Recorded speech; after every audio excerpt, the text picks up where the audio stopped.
Hey everybody, another episode of On the Paint Table. This is my weekly show where you see what I'm working on, what I got done, and what is coming up. So this week I painted up a whole bunch of stuff for the Batman miniature game from Nate Models.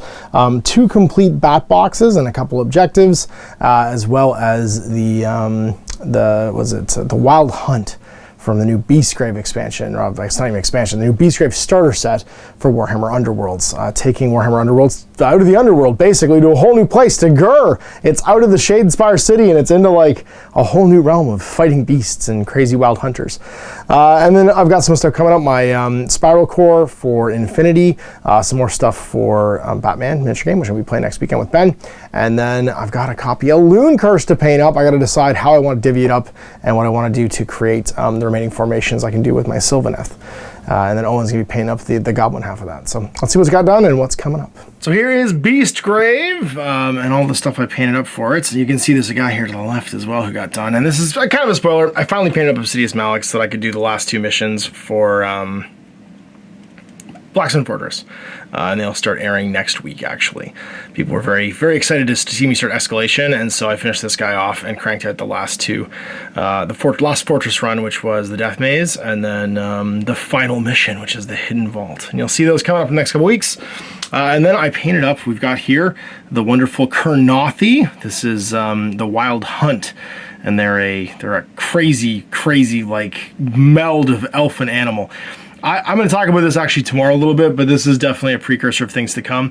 All of the last 2 years since Warhammer Underworlds was launched, we've had a focus on Death and Stormcast, and it does like the Order and Death kind of like focus. And it seems like Shadespire is always mirroring that. Chaos and Death in the first 2. So when it was Stormcast Eternals fighting the Khorne Bloodbound, that was kind of like the mode of what was being promoted at the time. Then it was the Night Haunts and the new whatchamacallit chamber, the Wizard Chamber for Stormcast, and then now we're on to something new. So I would almost guess that there's something in the works for these 2 factions. These guys obviously recently got an army book, but over here this seems like shades of things to come. Wonderful miniatures, tons of like dynamism, and I love the fact that they're all in like these natural bases. Like just this little guy, like he's like hopping out of a pond. These were all painted from a brown base coat, so I used some just like Rust-Oleum painter such chocolate brown primer, and then worked everything up from that. And then the kitty was much the same way. Same with the crazy, I don't know, I think we're gonna call them a Wild Rider. They're like centaurs. You can see that basically this is what's happened to the Wood Elves. They've melded with the beasts in Gur and become kind of a punk rock, Cernunos-y sort of fey creature, where they've all got these like goat legs, and they're half elf, half animal, which I think is super cool. I mean, it's very fitting for the realm of Gur. And then they got their little kitty pet. A little weird. This guy was on the spoilers, the rumor engine, some time ago. You saw him jumping around, and we all assumed it was a new type of elf, which it was. Not high elves though, some kind of crazy wood elf. And then Mike actually painted up these, and you're gonna be able to see some painting tutorials for Nashrax Raiders, or Despoilers, Raiders, Nashrax something. The baddies, the Beastmans.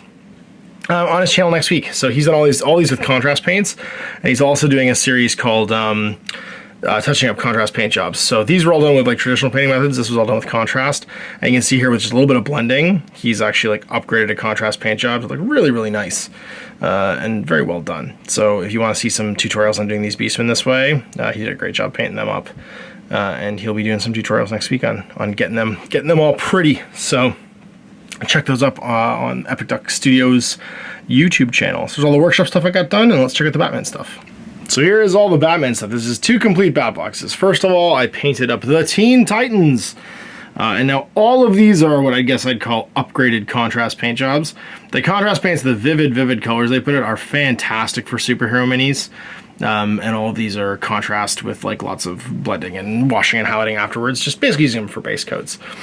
So in the Titans, we've got Wonder Girl, we've got Robin. This is like an almost grown-up Robin. This isn't like a kid Robin.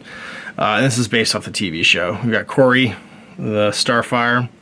We've got Raven, although she's much less like the TV show. And then we've got Dove and Hawk. And then Beast Boy. And Beast Boy is, or Changeling, if you prefer that name. He's got his 3 animal forms, too. He's got an ape, an eagle, and a tiger that I painted up from a contrast paint job with lots of highlights and blendings and stuff. and I'm super happy with them. I've been told they're like the one like super competitive bat box. Like Wonder Girl's really, really good because they actually the rule for teams is that for every 2 team members you take, you get a 30 point or 30 rep bonus to your overall crew size. And so because you can take 6 people here, you can get extra 90 points worth of people on the team, and that's bananas. Which means that you're basically getting Wonder Girl, who's like 130 rep for 40 rep, and she's really good. She's a living legend if you don't use her in or a legend if you don't use her in Teen Titans. And she's like a meta-human superhero. She's like superhero level superhero, so she's awesome. And I painted up to go with the Trigon portal, which is one of their objectives. I painted up some Ace chemicals and some Titan gas just for funsies. And then I painted up the Joker's Party, which is another bat box. This is one of the early ones. And it's got the Arkham Asylum Joker, and then just tons of really awesome, characterful clown posse folks. There's the big giant mutant clown. He's like Gorgos or something. This is bad. Gassy with his big like, it's basically like it looks like a hydraulic, an air hammer that's got a big fist put on it and also shoots Joker gas. Rasta Clown, Homeless Clown, Spade, a bunch of just like axe clowns, and then 2 special objectives is Joker gas. They're neat because they're actually objectives that guard other objectives because they hurt anyone nearby unless you have a gas mask, and you can use them to double down. So if you're in contact with them, basically you can make it hard for your opponent to get his own objectives without taking damage every round, which is kind of neat. And they're another 350 rep box. So these are awesome because these boxes are like, they're ready to play right like as you crack them open. They're exactly a crew. They come with all the upgrade cards, stack cards, and they're all 2nd edition legal. And yeah, I'm super stoked to play more games. So I've got some more stuff coming up to paint for these guys to finish off basically my unpainted pile of 2nd edition minis for Batman, but that's another 25 Batman miniatures painted. And I almost got to 30 because I started painting the Blackgate Prisoners blister, which is almost like essential ownership for any of the bad guy crews. Because this guy's amazing, high security prisoner. He's probably the best henchman in the game. He like starts on your opponent's half of the board. He's got 8 willpower or 8 endurance or something crazy like that. He's good at stabbing. He's amazing. And then these guys with guns and various other things. And I gotta finish my Teen Titans, or not my Teen Titans, my Suicide Squad box with hookshot and katana. And I got a few more objectives, some loot, another ammunition crate, and some medical supplies to paint up too. And when I'm done that, I can start on this, the Dark Knight Rises box set, which has like the Tumbler, the Batpod, Alfred, whatchamacallit, Catwoman, and 2 different Batmans. You get a mounted Batman on a Batpod, and then also you get the Batman on foot. You get the Dark Knight Rises Batman. So, and then you get good Bane who talks like this. But it's actually not a Bane crew, although you can use him in the Bane crew, and also the 3 mercenaries in the Bane crew. It's actually a League of Assassins crew because it's Talia al Ghul's crew.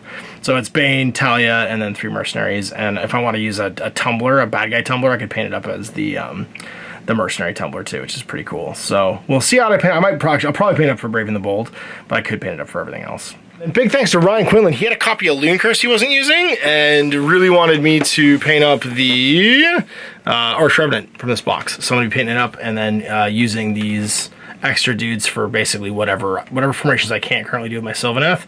And then he's not replacing Googly, but he's definitely going to have a second Google Boss. The first he told me I'm going to put Googly Eyes on it, and I was like, you really shouldn't. He's only available in this box. Don't do that. And he's got more bouncers and squigs and stuff too. So we're stoked to paint those up. And then finally, we've got Spiral Core is my first list. I can't remember if I showed you guys this last week or not, but this is basically my first wave of 14 guys I have to paint to play Spiral Core. It's a neat list. It's basically stuff I hadn't painted yet and stuff I wanted to try out. So it's like sack eels and reeks, all kinds of stuff that come in the box set, along with some sort of like staples as well. There's a Raziel boarding guy, and like a Cube Jagger and some other things too.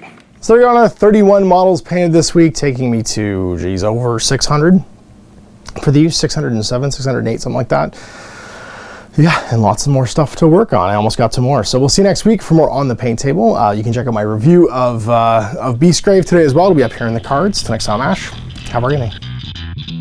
I hope you enjoyed that video. If you want to support the channel, of course, like and subscribe and hit the little bell below to get notifications when I post future content. I do post stuff 7 days a week. If you want to support the channel further, you can, of course, buy a t-shirt through Spreadshirts, buy a measuring gauge or objective markers from Desperate Designs, or, of course, most importantly, there is Patreon. Patreon is what makes all this possible, keeps the lights on, pays for the studio costs, pays for the equipment, model costs, and everything else, and most importantly, puts food in my kids' bellies and a roof over their heads. Big thanks to everyone, past, future, who supported me. I do this stuff because of you guys, and of course, I will continue doing it as long as I can.